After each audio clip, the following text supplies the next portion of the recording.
Hello students, कैसे हैं सब आप लोग? बढ़िया एकदम। तो हम लोग अपनी क्लास को आज फिर से कंटिन्यू कर रहे हैं जहां हमने क्लास छोड़ा था वहां से। सर, कुछ टेक्निकल इशू के कारण हम अपनी क्लासेस को कंटिन्यू नहीं कर पाए थे, जो कि हम अब धीरे धीरे करना शुरू कर देंगे। बहुत से स्टूडेंट्स आप में से बोल रहे हैं कि सर क्या हमारा कोर्स हो पाएगा? आपको टेंशन बिल्कुल नहीं लेना है, क्योंकि ये सिलेबस बहुत अभी हमने बेसिक्स कर रहे थे तो उतना टाइम लग रहा था क्लास में।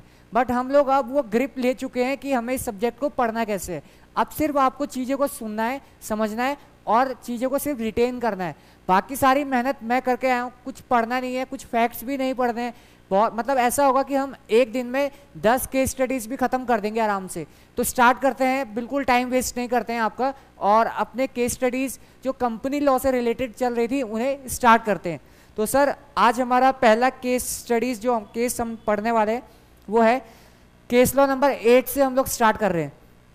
Doctor Rajesh Kumar Yaduvanshi versus serious fraud investigation office SFIO।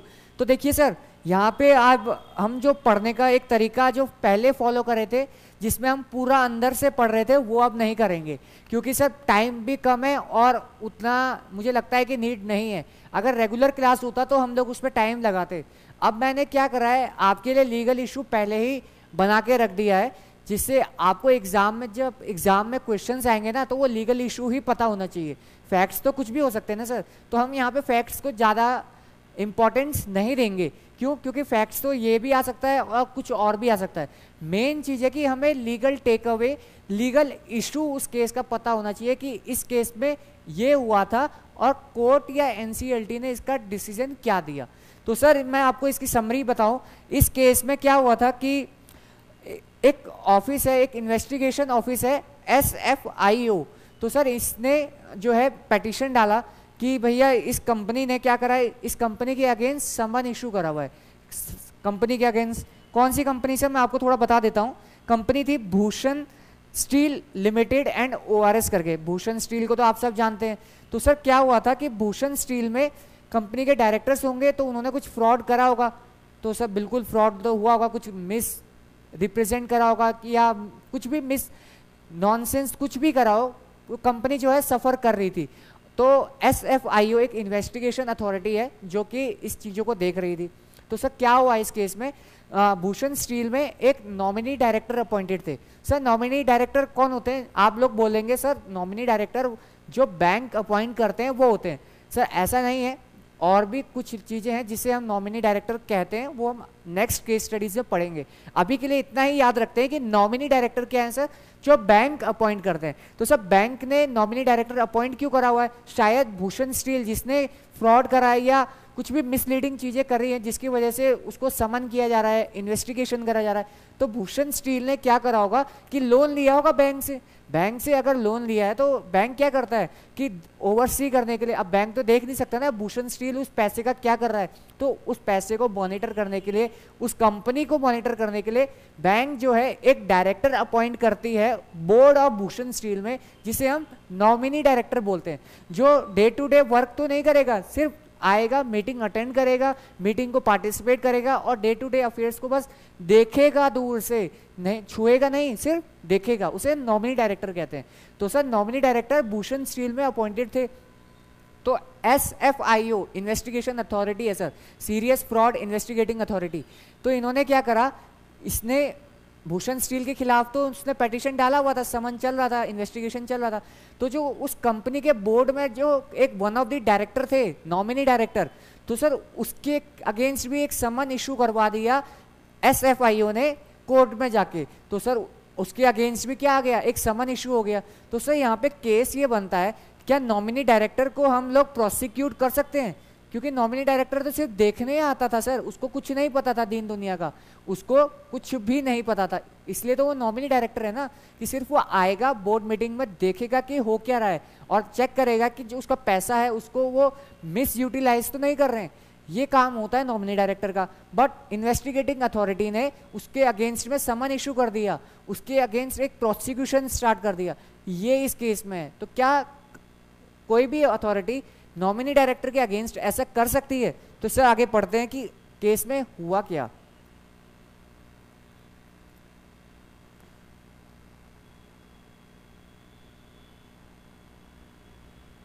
तो सर पेटिशनर कौन था, वो पंजाब नेशनल बैंक का नॉमिनी डायरेक्टर था।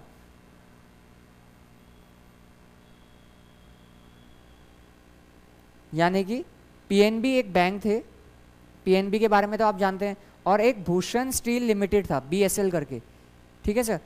भूषण स्टील ने शायद लोन लिया होगा पीएनबी से, और पीएनबी ने एक नॉमिनी डायरेक्टर अपॉइंट किया होगा।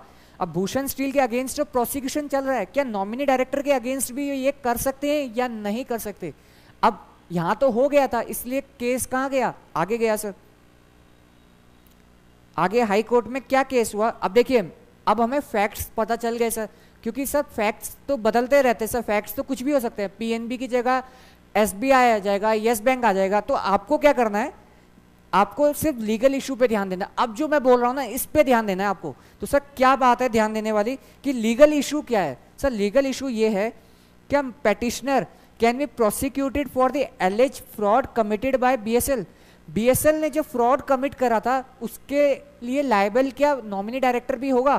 तो यहाँ पे पेटिशनर कौन था सर? पेटिशनर यहाँ पे नॉमिनी डायरेक्टर था। क्या नॉमिनी डायरेक्टर को प्रोसिक्यूट करे जाएंगे? सोली फॉर द रीजन, देखो क्या लिखा है, सोली फॉर द रीजन पेटिशनर एक डायरेक्टर था बीएसएल का, और डायरेक्टर भी कैसा डायरेक्टर, नॉमिनी डायरेक्टर। अगर वो जनरल एक डायरेक्टर होता तो उसके खिलाफ, उसके अगेंस्ट प्रोसिक्यूशन हम लोग इनिशिएट कर सकते थे, बट यहाँ पे नॉमिनी डायरेक्टर की बात हो रही है सर। उसको तो कोई पूछ भी नहीं रहा है, ना उसको पूछा जाएगा, तो उससे पूछ के थोड़ी काम हो रहा है, इसलिए। तो सर आपको समझ आ रहा है ना लीगल इशू देख के कि आगे डिसीजन क्या आने वाला है। दूसरा, whether there is a material on record to indicate that the petitioner was complicit in the commission of alleged offense। Sir यहाँ पे लिखा है मटीरियल ऑन रिकॉर्ड।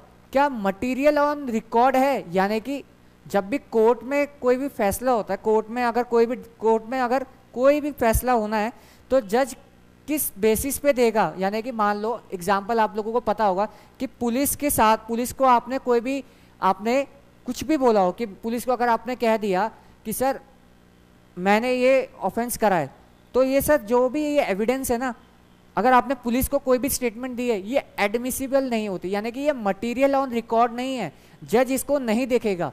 तो सर यहाँ पे ये यही बोल रहे हैं कि क्या ये मटेरियल ऑन रिकॉर्ड है, मतलब इन्वेस्टिगेशन ऑफिसर के पास कुछ ऐसा एविडेंस है कि हम नॉमिनी डायरेक्टर को, हम लोग उसको प्रोसिक्यूट कर पाए। तो सर यहाँ पे आइए डिसीजन क्या आया था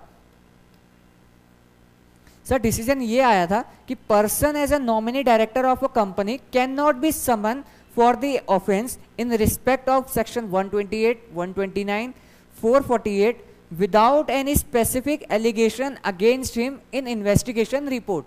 सर पहला तो ये कि नॉमिनी डायरेक्टर के अगेंस्ट में क्या प्रोसिक्यूशन हो सकता है? सर जनरली तो नहीं हो सकता। दूसरी चीज, हाई कोर्ट ने ये देखा, दिल्ली हाई कोर्ट ने ये देखा, क्या स्पेसिफिक एलिगेशन इन्वेस्टिगेशन रिपोर्ट में मेंशन था?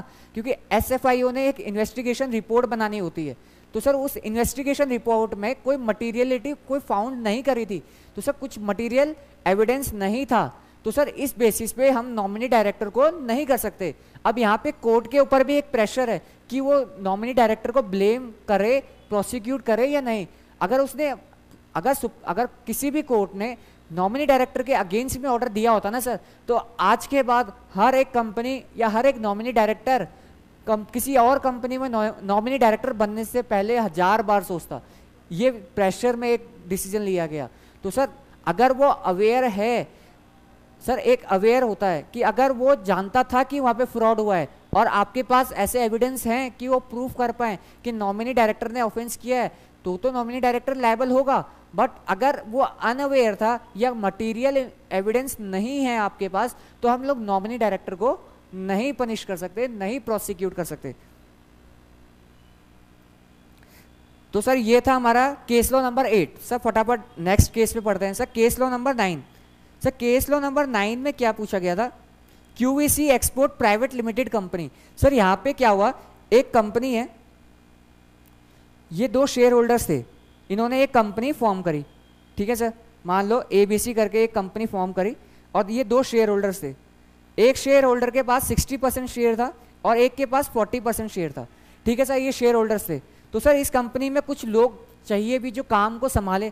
तो सर यही दो शेयर होल्डर्स थे, तो इन्होंने क्या करा, कुछ डायरेक्टर्स को अपॉइंट करा, यानी कि 4 डायरेक्टर जो है इस शेयर होल्डर ए ने करा और इस शेयर होल्डर बी ने जो है वो 3 डायरेक्टर अपॉइंट करे। ठीक है सर।